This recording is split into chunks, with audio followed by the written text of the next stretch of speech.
Oi pessoal, Letícia Zanini por aqui. Hoje eu queria compartilhar com vocês uma parte da minha história que talvez muitos não conheçam. Por que me apaixonei e quis sempre estudar e desbravar o mundo da liderança? Primeiro, porque eu tive excelentes exemplos de líderes na minha casa. Meu pai foi um baita líder na minha família, porque ele errou um monte, bons líderes também erram. Meu pai foi um líder político e um líder na medicina. A minha mãe foi uma excelente líder na gestão da saúde, na gestão da cultura e na gestão também de influenciar eu e minhas irmãs.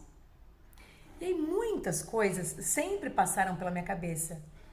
O que faz um bom líder? Como que ele se constrói? Por que é tão difícil nas organizações terem líderes preparados para momentos de adversidade? Ou não necessariamente para uma adversidade, para uma tomada de decisão, às vezes que não é nem tão complexa,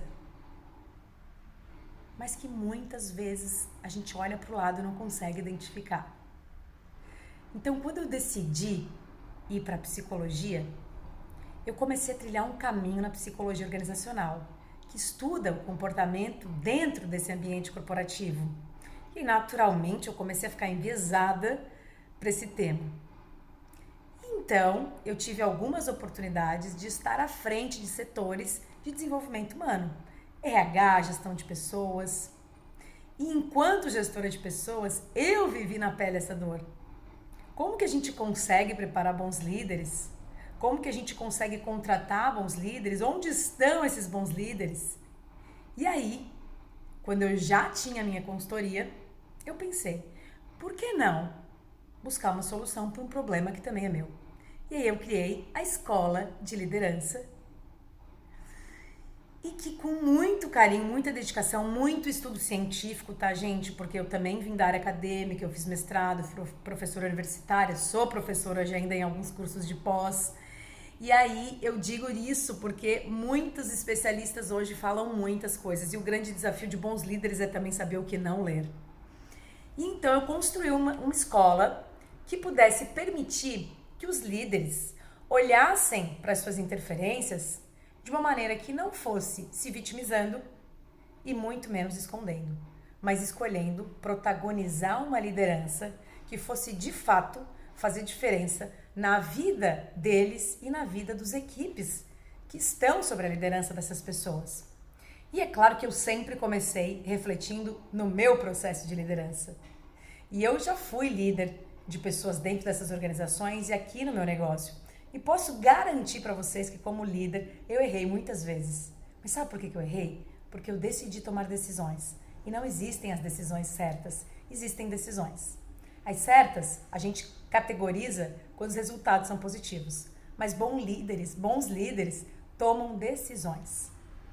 E obviamente vão aprendendo e construindo um caminho onde eles começam a ter mais garantias, porque a gente começa a ter evidências do que funciona, do que não funciona, respeitando cultura, negócio, cenário, diversidade, uma série de variáveis que precisa ser considerada quando a gente fala de liderança. E por isso que ela é tão complexa. Eu tenho certeza que muitos de vocês e que são líderes têm dificuldades para dar feedback, têm dúvidas se realmente engajam pessoas, têm dúvidas sobre se o processo de comunicação de vocês é efetivo, se conseguem influenciar as pessoas a fazer o que precisa ser feito, se conseguem compartilhar o propósito do negócio de vocês com essas pessoas. E quando eu falei que eu comecei a refletir sobre a minha liderança, durante muito tempo, e aí já falando da consultoria, eu achava que eu não era uma boa líder. Que algumas pessoas vinham para o time e às vezes não ficavam tanto tempo, até que eu me dei conta de que bons líderes fazem exatamente isso, preparam pessoas para que elas também possam voar. E quando eu olho para pessoas que caminharam comigo e vejo que muitas estão voando, estão concretizando sonhos, eu entendo que boa parte do meu processo de liderança funcionou sim. E é óbvio que eu não vou entrar aqui em situações de como é que a pessoa fez para voar, que valores usou, isso é uma outra conversa, não cabe aqui. Eu estou falando que eu consegui vivenciar isso com as pessoas que me rodeavam.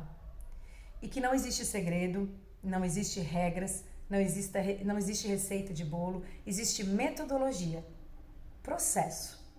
Existem caminhos, conceitos que nos ajudam a aplicar isso nos mais diversos ambientes para que a gente possa construir diariamente a liderança. A liderança não é um cargo, ela é uma competência, então a gente desenvolve. E eu quero dizer para você que eu me sinto muito provocada por esse tema, que eu continuo estudando arduamente sobre esse tema. Recentemente, vim agora de uma formação sobre Happiness Skills e já é considerado que a atenção plena é uma das maiores características de bons líderes. E o que bons líderes também têm como semelhança é que eles entendem que eles nunca estão 100% preparados, que eles sempre precisam se desenvolver.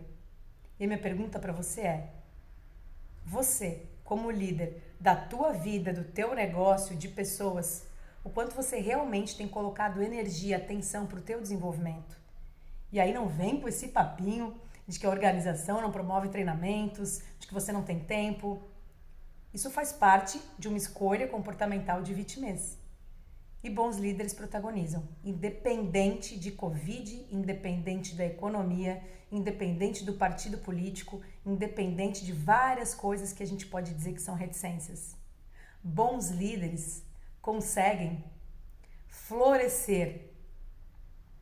Martin Seligman, que é o pai da psicologia positiva, fala que ao invés de a gente pensar no estresse pós-traumático, a gente pode pensar no florescimento pós-traumático. E o momento que a gente está vivendo está nos convidando a isso. É quase que um processo seletivo para bons líderes. E como eu falei, bons líderes são produto escasso no nosso mercado. Porque para um líder se considerar bom, ele precisa entender que ele é um eterno aprendiz. Ele precisa se colocar à disposição das experiências.